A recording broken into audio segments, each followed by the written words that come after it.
Well, hey, I want to get this show on the road. Well, everyone, first of all, my name is Grant Wallace. I'm the inside sales specialist here at Achieve Next. I want to thank you all so much for joining today. It's going to be a wonderful discussion, collaborative discussion. I know I've been in contact with quite a few of you. You may have recognized me through my emails, my phone calls, but I will be monitoring the chat function for this program. Any questions you have, feel free to chat them in. We'll get them quickly read and then off. So without further ado, I would like to introduce Carmen Carson, who will get our show on the road. So Carmen. Awesome. Thanks so much, Grant. Hey, I'm Carmen Carson. I am the Diversity, Equity, and Inclusion Specialist here at Achieve Next.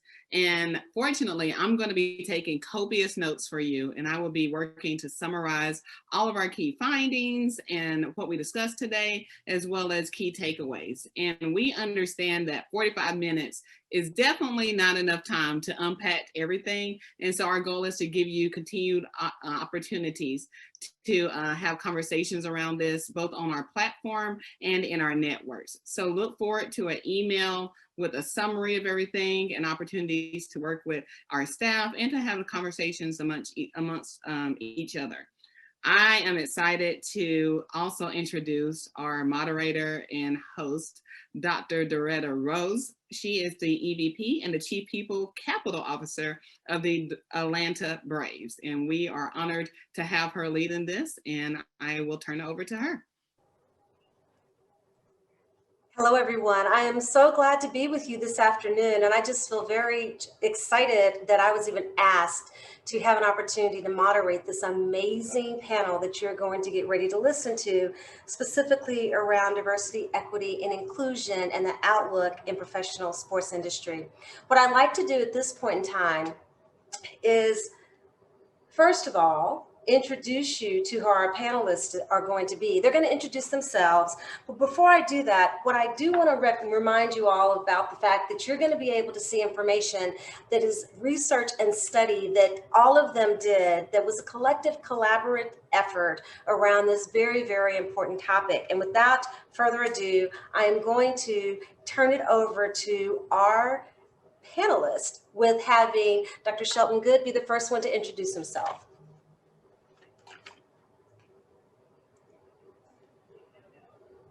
Hello, Dr. Shelton Goode here, CEO of Icarus Consulting, a firm that specializes in helping companies become just a little bit more diverse, a little bit more equitable, a little bit more inclusive.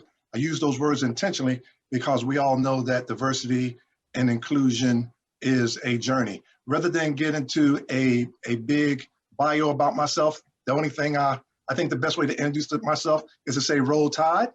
My bracket, my team is in Sweet 16. And we just don't play football at the University of Alabama. We also have a hell of a basketball team. I'm glad to be here today. Thanks, Dr. Rhodes. Thank you so much, Dr. Goode. Now we'll move on to Robin Pollock, the head of DEI in practice with Achieve Next.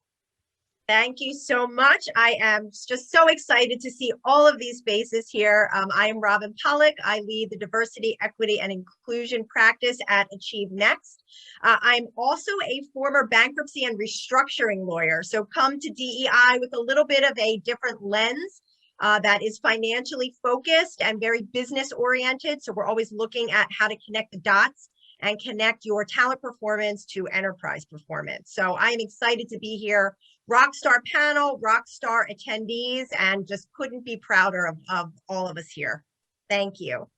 And next we'll have Tom Stewart, the Chief Knowledge Officer for Achieve Next. And that's who I am. I'm Tom Stewart, and I am the Chief Knowledge Officer of Achieve Next. In that role, my job is to help our networks, our CFO and CHRO member networks, and our partners and our solutions providers, people like Robin, to create, capture, and share knowledge, which is why I'm so delighted, among other things, that Carmen is going to be taking notes so that we can do that, so that we can capture. We'll be creating knowledge, I hope, in our conversation here, but we'll also want to capture it and share it. The goal here is to learn a little bit about how DEI happens and does not happen, and obstacles to it happening in professional sports, how to get better, and to then throw that ball back to you so that you guys in your own work and your own lives can start creating a more inclusive, diverse, and higher performance environment in your organizations. Thank you so much. And you're going to hear more about the report and the discussion that they each are going to have on the panel. But before we do that, what I want to do is have us do a quick poll for you all to answer the question. It should be coming up shortly. And the question is, how would you rate your organization's DEI efforts in terms of intentions? And that is 1 through 5. 5 being the high, I'm 5 being really high intentions, Thank 1 you. being low. Thank Yeah, you. right? That is exactly right. Five is we have great intentions, and 1 is, yeah, I'm right. Perfect. That is exactly right, with 5 being the highest and 1 being the lowest. So we'll give you a little time to answer the poll.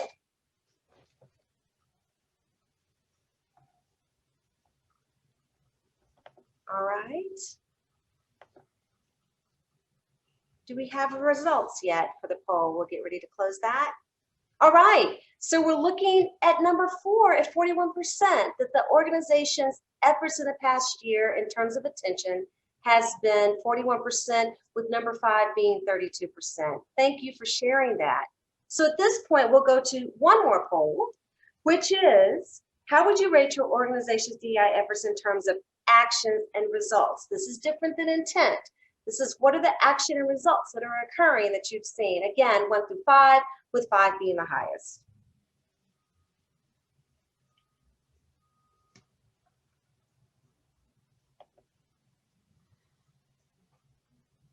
I'll give you all a few more seconds to complete the poll.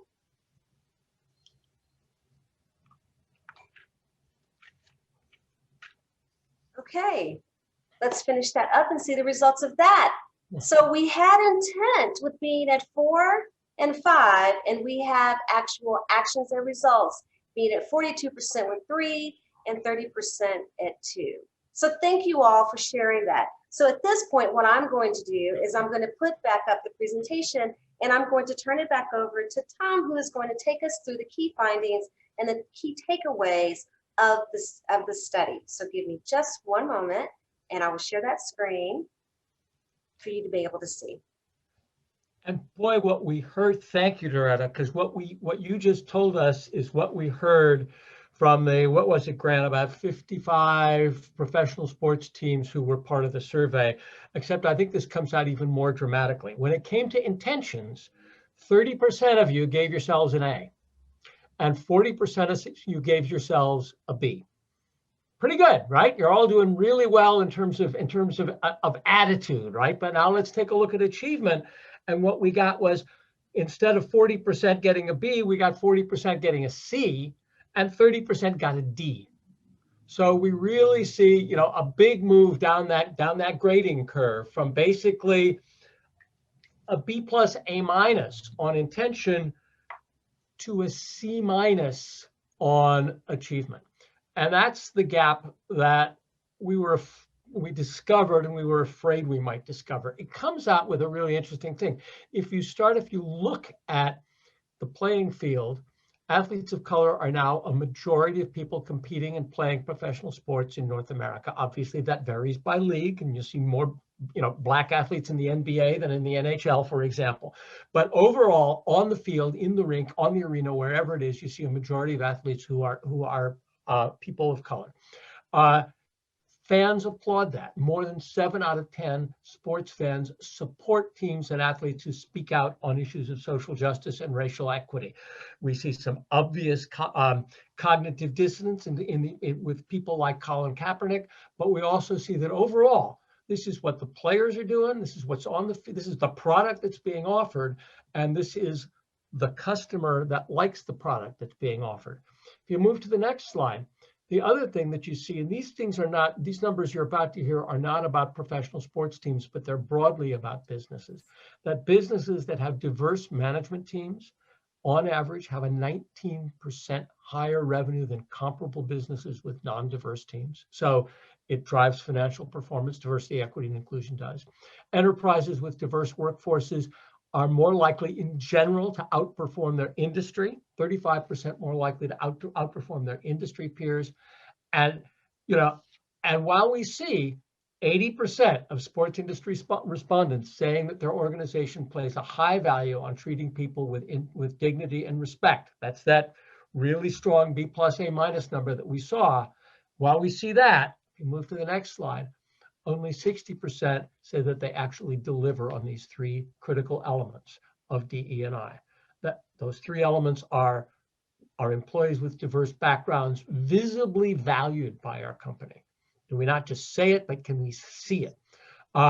Do we intentionally focus on giving all employees the ability to develop their careers? And that means everyone, and making sure that if somebody's lagging behind, sitting in the shadows, you call that person out and make sure that that person is getting the opportunity to develop a career. And do we make sure that every employee feels his or her voice is heard? And on those three things we saw in our report, real gaps. Let's hold this slide because I think we can come back to this slide later on in the discussion. But this is sort of the presentation of the problem and where we are. And Doretta, why don't you sort of open this up to discussion? That sets the stage for this conversation. Absolutely. So now let's get started with just the panel talking about the report and what it meant. And I'm going to actually send it to Robin first. Robin, what key initiatives are companies focused on right now to create inclusiveness? And how are they measuring their progress on creating a more inclusive environment?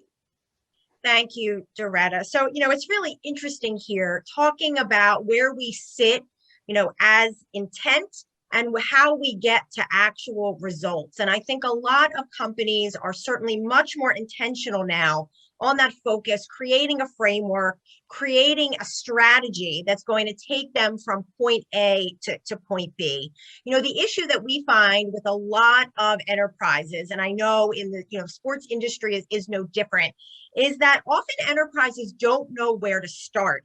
It can feel very overwhelming to begin these initiatives, and people are worried, I can't boil the ocean. What do I do? I don't know where to start, and I don't want to start in the wrong place. So, when you're looking at how to start creating those kinds of cultures of inclusivity, the first thing that we often suggest is an assessment. So gathering data is really, really important to set those metrics and set those benchmarks. Now, if you have data, that's awesome. You're already ahead of the game. No need to reinvent the wheel. But if you don't have that data, gathering that data through enterprise assessment, through focus groups, through individual interviews is really, really important. When we're doing this work, we use a team of data scientists. So it's very, there's a framework, there's a methodology. We also use what we know from our networks, from our trusted peer advisors in our CFO and CHRO network. So looking at external lens through our leaders of what people are, looking to do. It gets to understanding what the employee experience is, which is really, really critical. There's often a misalignment between what leadership thinks issues and opportunities are and what employee experience is. So setting your benchmarks, setting your KPIs is the greatest place to sort of start, eating the elephant. So they say one bite at a time. It's the best place so that you're actually starting from a place of data and information. From there, it's taking that data and creating strategy. Looking at where's your greatest pain, where is the quickest win, what's going to take us a little bit longer, and sort of pacing yourself based on what's going to work within your enterprise culture. So again, the concept of staging, they say that this is a marathon, not a sprint. So to be able to elongate that journey, as Shelton mentioned, and to be understanding that this does take time and intentionality, helps sort of get your arms around this work. And then finally, it's looking at what actions do we want to take. And companies really look along the employee life cycle continuum: talent acquisition, talent development, leadership development, and succession planning, and measuring along the way, being able to go back to the data that you've collected and those KPIs that you've set and measuring success. And that's how that you start to move that needle. That's how you start to create cultures of inclusivity that go from intent, to results. And look, teams and leagues are at different places along the journey, along the continuum. So it's really important to talk in terms of maturity. And where are you on the journey and the maturity cycle? What can you tackle? Where can you create some measurable impact? And again, every team is different along that maturity cycle, but it's having that intentionality and the framework and the strategy that really takes you from intent in creative inclusive culture to actual action and results in creating inclusive culture.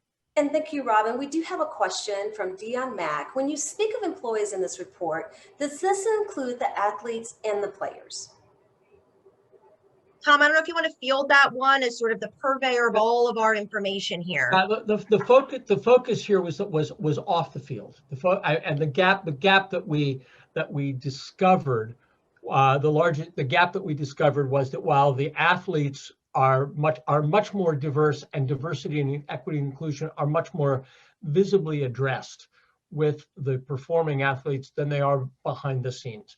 And so that it's in that large, below the tip of the iceberg part of the organization that we think the real opportunity lies. Now, mind you, it's still there on the field too, and it's the same iceberg, right? You do have flows of information and culture that go up and down between that part which is visible on the field and that part which is not visible. But we really got a sense that some of the biggest opportunity and the biggest need for change lies behind the scenes in the organization. And Tom, isn't it true that there's a particularly ripe opportunity in leadership, the leadership of the organization, in terms of diversifying that?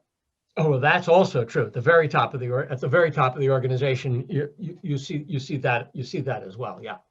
And I want to keep with Tom for just a moment. So Tom, how are you assessing the capabilities of your function line leaders and managers to both engage, develop, lead talent, and how you're assessing the experience of your people workforce at every point in their employee journey? And that's really a key question. When you think about it, if you think about your own experiences in organizations, in any organization you've ever worked at, and whether or not you're talking about diversity or anything else, it's your boss who interprets the culture for you and who actually can have the greatest impact, your immediate boss, your line supervisor.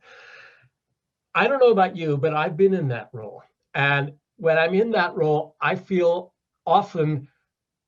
incompetent, out of my depth, in need of help, and maybe even a little, to use the scientific term, a little oogly boogly about dealing with the people issues of the work. I just as soon push those to the side because they're messy, icky, and let me have HR handle that. And I just like to focus on the work. I mean, that's been my own problem as a manager, my own weakness as a manager. And I think a lot of people have that weakness. And when it comes to a topic as sensitive as this, just as it does with sexual harassment and other kinds of issues like this, line managers are absolutely critical, and they need skills. They need skills. They need help in trying to understand how to do their job. So they're what makes the organization change. They themselves may need to change, but they're also what makes the organization change. And when you think about some of the things that Robin rattled off earlier, these are critical areas in which you think about, how can I support my line managers in each of these areas? Recruiting, right? How can I support my line management in talent pooling and in the recruiting and interviewing process so that they can make they can apply a diversity, equity, and inclusion lens right there? How can you help them in development so that they can again use that lens there? What are the three things I need to know? What are the three tools I need to have? How can you help me as a leader of teams, as a leader of meetings, as a leader of projects, to help me make sure I am bringing, again, using that diverse lens to make sure that I'm getting the best out of all the people and helping all the people develop? How do I do this in my promotions, in the recommendations I use in my promotions? And how do I do it in the sort of general day-to-day management and coaching? I mean, we all know in the professional sports that the job of a coach and a manager is not just a one-time annual review. it's every day, every play, every opportunity to kind of come in and coach people in their performance on the field. And the same thing is true with helping those supervisory managers, so that in every way they've got the tools and the support from you so that they can start creating an environment and an experience for employees in which all employees feel seen, heard, and supported as they try to move forward. But I think that's really critical. Make it one of the things that you can do that's practical is put your empathy hat on, put yourself in the position of that supervisor and say, what does she or he need? What's the toolkit and the support that she or he needs in order to get from good intentions to good results in this area? Tom, I like what you mentioned about compassion and understanding how to do that. And I'm going to switch a question over to Dr. Shelton on how are you ensuring that there is alignment between your external community-driven social justice and then equality efforts and your internal workforce DEI efforts? How is there a bridge between the two? Absolutely, absolutely great question.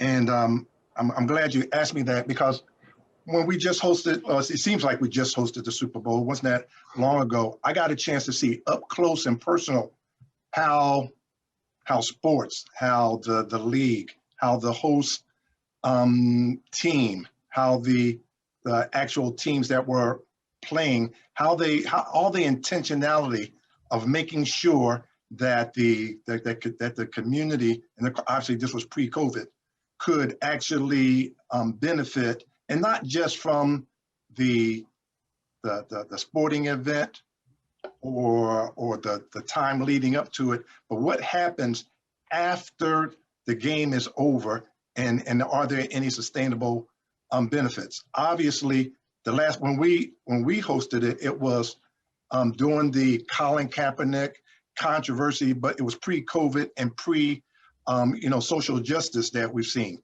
But where we are today, I think we're at a great opportunity where there's been this great awareness, where the leagues, the industries can look at what it was already doing well, and then figure out where's the gaps and what can they do, going forward. I would say, what we found when we did the report, Doretta, was that some of the findings and recommendations, while we were looking at the sports industry, a lot of the recommendations, if they say, well, Dr. Goode, what do you want us to do? Take a look at the best practices that's happening in corporate America, the folks that are really doing it well, and then ask yourself, are we doing those same things? Let me give you one crystal example, because I want people to walk away with some actual things they can do. In corporate America, we find that people, even the companies that say we want to be more diverse, equitable, inclusive, they have this intentional effort to identify talent and then to move it up to the organization. So they have a succession plan. But then here's where things fall down. I know that I've had clients who have gone through this intentional process, have identified a woman of color as the next blank. She's been properly vetted, developed, and they says the next opportunity is hers. I see in that same organization, when the opportunity came open, they said, oh, let's hire an external recruiter. Let's go back out to the market. Let's just see what's out there. And then they wind up hiring a person that's external, and the person, just happened to be something other than a woman of color. What I would say to both corporate and to the sports industries, we talked about intentionality. If there is a gap between intention and results, that's an example of how you get that different outcome, because you had intentions, you went through this process, and then when it came to actually making a very simple decision, which was when that opportunity came open, who have we invested and developed? And everybody will appreciate this. When I played basketball on the courts in North Philly, somebody always had next. It's like, we got next. Well, that woman of color should have been next. Why pay the money to an external executive recruiter to go out to find external talent, and then you ask later, oh my God, Why isn't our diversity not improving? So there are many, many, many examples, but I think the bottom line upfront takeaway is the gap between intention and results can be explained because either you're not using your own data or you're not following your own processes. Thank you so much. And thank you for each of you for giving a really great summary about the report and what the findings were. But what I want to do now is turn to you all that are participants. What we're going to do is we're going to do a quick polling question because I want to find out where do you want us to immediately go deeper into both the benchmarking and the best practices that both Robin, Tom, and Shelton have talked about. So I'm going to give you a few seconds to put in what's your best, the number one that you want to go into immediately so we can spend a little bit more time on that and delve into it further. I'm going to give you a couple more seconds. All right. Hopefully you were able to choose. At this point, we will go to the results. And it looks like the first choice is employee engagement. You've got two choices, career pathing and talent acquisition. So at this point, I'm going to turn this back over to both Robin, Tom, and to Shelton to talk about, first of all, employee engagement, where you said you wanted to spend most of your time, and then some type of way for us to split talent acquisition and career pathing. So Tom, Robin, I'm you going want to to have take you that start first? off. Well, yeah, Tom, I'm going to have you start off. Oh, okay. I was going to let Robin go first, but let me say something that's just in general about employee engagement. I think a lot of times people think about employee engagement as morale, that willingness to give the extra hour, to work a little harder, they think about it, all of those terms, which are really good things to think about. They're very important. But there's a number of other things that you need to think about employee engagement. Number one, the higher your employee engagement, the more likely you are to be able to retain those employees. As Shelton was talking about that story about the woman of color who was tapped to be the next person and didn't get it, what do you think she felt like? What do you think the likelihood was that she was going to stay with the organization? A lot of mid-sized companies, and all of these professional sports teams are mid-sized companies, they tend to when they have an opening, they tend to, just as Shelton was saying, they tend to go outside. If I've got a round hole, I'm going to look for a round peg rather than take a square peg that I've got and shape it so that that person can fit. So they underinvest in development and spend a lot of time recruiting outside, which means, by the way, that they are then losing a lot of money when the people they pass over leave or become disengaged. So there are a lot of issues in employee engagement that really drive intently to performance. And I think it's especially important in organizations where you're talking about the people who are not in the limelight. And by definition, the people behind the scenes in sports are not in the limelight. The limelight is, on the field, in the arena, those are the stars, but those stars absolutely depend on the people, backstage. My son's an actor, he absolutely depends on the people backstage, or will when we can get back to acting. But again, the engagement of those people can make or break the performance of the people on the field, and has real implications for the overall performance of the organization. And Robin, let me pass it to you to take that ball at least to that's probably the first 3 yards on our 10-yard. No, you're starting with football references with me, Tom. I don't know. I think a lot around employee engagement goes to investment in employees. How is a team, a league, an enterprise in the corporate world demonstrating that investment? I think that is what engages people, oftentimes more than ice cream Sunday, Friday, or in sports, a lot of swag and those kinds of things. That stuff's great. But when you really talk to employees, at teams, and we have, they are looking for support. They are looking for investment. They are looking to feel that they are valued and that everybody is sort of equally shepherded through and given access and opportunity, and that you don't have certain, people in the enterprise that are tapped on the shoulder. People want that investment, whether it's, career development. We'll talk about career pathing in a little bit, which I have found is absolutely critical to culture. But thinking about how you are investing in and supporting and getting underneath your employees is what drives engagement. It's what drives loyalty. I mean, I have found that employees that work, off the field in sports, do it because they absolutely love the sport. They love the teams they work for. They love the sport they represent.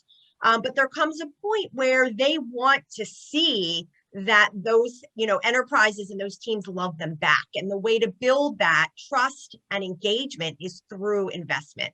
Shelton, have you seen this? Well, yeah, and so me, I'm gonna be that guy that talks about because I'm the data guy, right? What was the intention? What were the results? Why is there such a gap? And again, you take employee engagement. Tom, I loved your definition and your expansion of the classical conventional definition. But me, if you want to know what employee engagement is, ask your employees, which a lot of your companies, organizations, enterprises do. They have a great process, they have great intent. So they send out a 52-question survey. And they says, tell us on a Likert scale from 1 to 5, do you strongly disagree, disagree, neither agree or disagree, agree, or strongly agree on the following 52 questions. And then I don't care what combination of questions you have, the two lowest items are, one of them is usually, I don't think the company's going to do anything with this data. They ask me every year, and I don't see them do a damn thing with my feedback. That's number one. But let me go a little bit deeper down. I have found with my clients, the question that comes up, and I find this fascinating because we have clients across all industries. There's a question that speaks to getting ahead. And I know we're going to talk about career pathing, but there's usually a question that says, the people that get the jobs are the ones that deserve them, are the most qualified, or something about a fair process. That's usually the lowest rated item. And year after year, it's the lowest rated item. Why? Because the companies don't do anything. And then they call Achieve Next, or they call Icarus Consulting, and they say, help. I says, okay, great, you looked at your data. What did you with the feedback that you got? Oh, we're supposed to do something? And I says, yeah, you're supposed to do something with that. At Icarus Consulting, what we do, and I'm sure Achieve Next does the same thing, we haul those folks off after the survey and say, after you thank your people for feedback, let's all huddle and let's figure out what to do. You can't do everything, right? So let's identify the 4 or 5 things that you want to work on. And what I do is I get all the leaders in the room and I say, y'all figure out the top 4 or 5. They identify 4. I say, okay, I need a coach for each one of these areas. Just like you need a coach for offense, defense, special teams, I need a coach for each area. And somebody says, oh, I'll take number 1. Somebody says, I'll take number 2. I says, fine. Now we got 4 coaches. Now I need you to hold a draft. And not just draft anybody. You got your high performer and succession plan list. I want you to draft 6 people to be on your team so you can address that area. Icarus Consulting will assign a facilitator to work you through it. And then that's how you close the gap between intent and results. You should see some different results at some point in time. But I guarantee you, if you don't do anything, you're gonna be punting every time you're on the field. I'm going to weigh in for a second. Oh, sorry, Tom. I was just going to say, okay. You have got to, if you ask, you've got to do. It is actually worse to ask and not do than not to ask at all. So, and Shelton's right. You don't have to do everything, and you certainly don't have to do everything at once, but you have got to do something that is responsive to what your people are telling you, or you're going to end up with a culture of complete, mistrust and not having authenticity and not having transparency, which is the exact opposite of what you're trying to achieve. Absolutely. I tell you what, don't do anything, right? And just keep calling Icarus and Achieve Next. We'll come figure it out for you. We'll get a game. But seriously, there was a comment in the chat that I think was really good and worth sharing, which is that the process of engagement can be thought of as sort of being the need to constantly recruit your existing workforce, as if you were selling them on the company all the time and thinking about this. And what you were talking about is interesting because, you know, a lot of times people also talked about the fact that you want your workers, your employees, not to be sort of with one eye looking at the next opportunity. And there's some very interesting things to think about this, because I think often people put the wrong kind of blinkers on when they think about who might be competing for our talent. And when you think about your most talented people, you're not just competing against somebody else in your same professional sports league, or it's not that, you know, the 3 professional teams in a big city are competing with one another. Your web designers are competing for the best web design jobs at every company in every industry within, you know, 50 miles of your location, or now with Zoom within 10,000 miles of your location, right? So you are competing in the industry, you're competing in your specific industry, more broadly in the industry, you're also competing by skills across all kinds of people. So if you think about the opportunity for engagement and the opportunity for ensuring that you are attracting the most exciting talent, you know, regardless of diversity, or actually in supporting diversity, you got to think horizontally as well as vertically in terms of A, where your competition is, and B, where your sources of talent can be too, because you can recruit those guys if you're not developing them within. Makes a lot of sense, Tom. And there were a couple of questions. Don't mean to chime in. I just want to chime in real quick. There were a couple of questions from Ken, and one of them, this can be for you, Shelton, to stay on the topic. How are teams and the other enterprises developing programs focused on building the next generation of talent? And then off of that, another question from Ken: how do you get old school minds to change and think more forwardly? Wow, I'm gonna take the first question, and then I'm gonna get some help on the second one. Because I will tell you, I had an answer prior to the crises that we had, right? We're just coming out of a triple threat crisis where you had a pandemic, social justice, a tough political, divisive season. Guys, I think the rules are going to change. I think that recruiting the talent that you need now, as Tom alluded to, I just think everything is going to be different. I think that if I'm in talent acquisition or a chief human resources officer or talent management, I bring my team back together, you know, virtually or physically, talking about on the other side of COVID, and I can say, okay, what should we do that before we said we couldn't do, can't do, shouldn't do? What should we do? And then you should do that. Let me give you an example. I have a client that said, I can't say what industry they're in, it'll give it away, but they says, we can't take our customer service reps and let them work from home. COVID hits. And they says, Dr. Goode, what should we do? You know, I said, well, you're gonna have to let people work from home, but let's stage it. Let's let the first people that we move home be your top performers. And then let's tell everybody else, if you want to go home, you're going to have to perform. Now, we were going to move them there gradually anyway, as we got to technology and stuff. But you should have saw the performance go through the roof. Now they've got 97% of the people working from home, better customer sat, shorter average handle time, shorter call wait time, higher quality. This was a company that says we can't do that. Now they're saying we're going to sell the building that the customer service reps, there were 600 of them, worked out of. We're going to lease that space or use it or repurpose it, and we're going to let our people stay permanently at home. If I'm chief human resource officer of a company and I bring people back, the first thing I ask is not you know, how do we get everybody back and all that.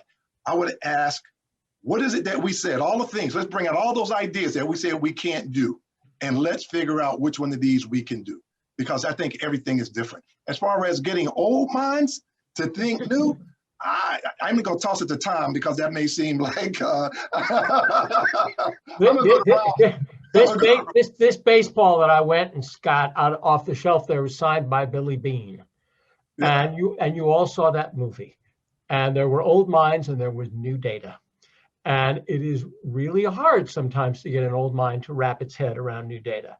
But I'll tell you one thing, you're not going to change an old mind without data.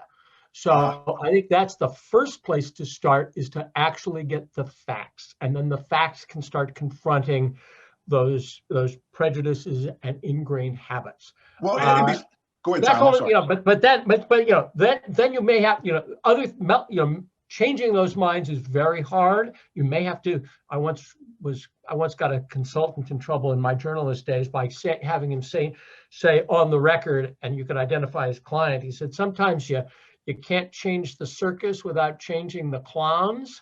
And so sometimes you have to change the clowns. And Grant, I know it seems like I'm punting on the question. So let me be transparent. Look, before COVID, I thought Zoom was a Commodore song. Okay, so don't ask me. Don't ask me about changing. I was forced into it.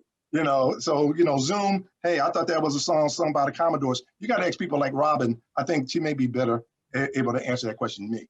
Yeah, I don't know how young I am, Shelton. I feel like I'm on the old side here, but look, I think a lot of times, people changing behavior is really hard, and I think fear underlies a lot of times when people don't want to change and don't want to shift that mindset. I think that the younger generations, especially in sports, which are made up of a lot of younger people, start shifting that tide. That is where a lot of change is coming from, particularly in the sports industry. And I think that you'll see things start to turn over, different points in time are catalysts. The murder of George Floyd was a turning point, was an awareness. We're certainly not there all the way, but at least it started turning that switch a little bit. I think as generations start putting pressure, on leadership teams and the older generation to start shifting that mindset, you'll start to see change slowly. I always say it's like turning the Titanic around, but you'll start to see that ship turn more and more with time. But Robin, you can't change if they give the new minds old tools. Correct.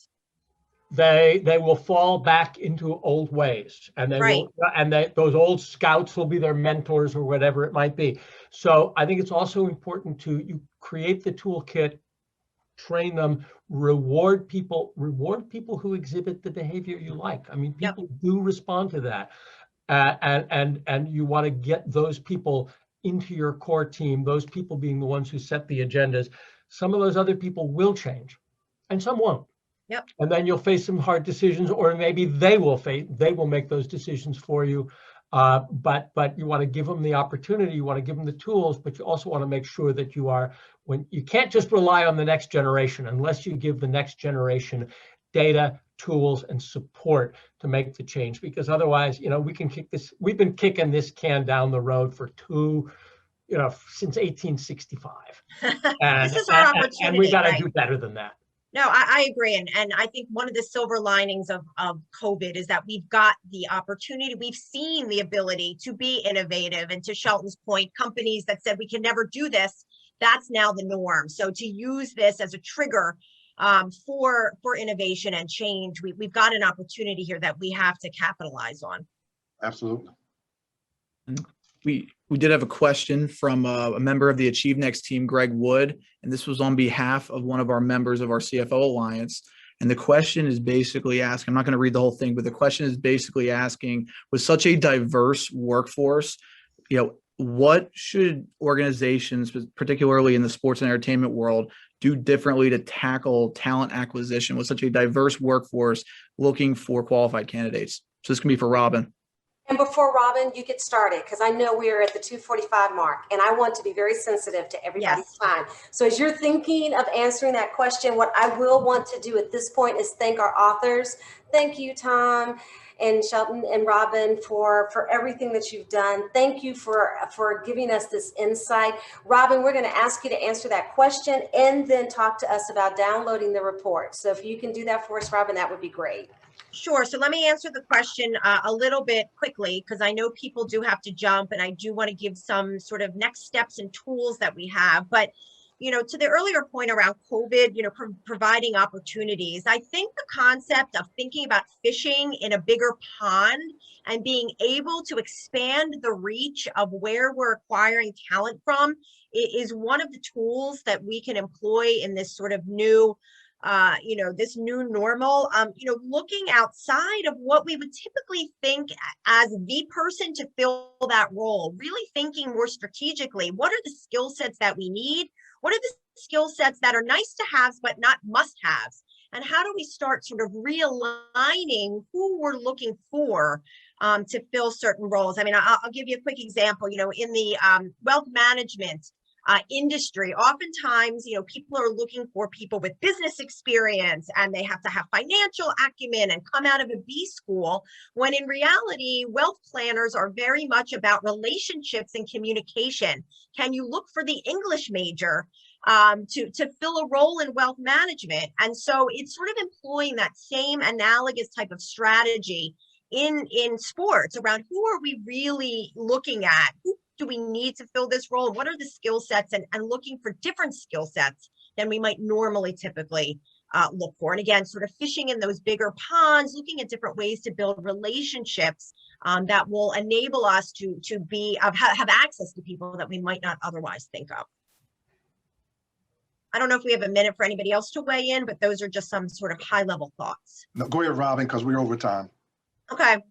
So thrilled again to have all of you here. Sort of what's next, because I think we could stay on this call for another 2 hours. There's plenty to talk about. So one of the things I encourage all of you to do, and I don't know if we have a slide on this or not, but certainly visit the Achieve Next website. Carmen, maybe if you want to just put that in the chat. We got a data tool called the Cultural Impact Quotient, which puts enterprises on a maturity model. So take a look at that, take that CIQ, see where you fall on the maturity model, gives you some information about sort of where you're coming from and where to go. So the link is here and it's on our website. We as leaders, Shelton and I and Doretta and Tom, every day are having dynamically driven conversations within C-suite teams, within our networks. Feel free to connect with any of us. I think the next slide has all of our information, including our LinkedIn. Reach out to us. Stay connected to the most efficient and effective best practice sharing around what your peers are doing. This peer-to-peer interaction is really, really critical. And we are here to help share those best practices through all of those conversations we're having.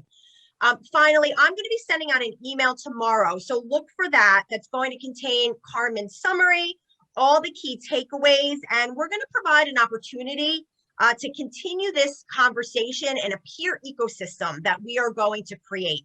So take a look at that, take a look for that email to come out, keep an eye out for it so you can see how we are going to continue the conversation, gather together again in small groups so that we can finish and continue the journey, finish this conversation and continue the journey, because we didn't even, delve into so many things.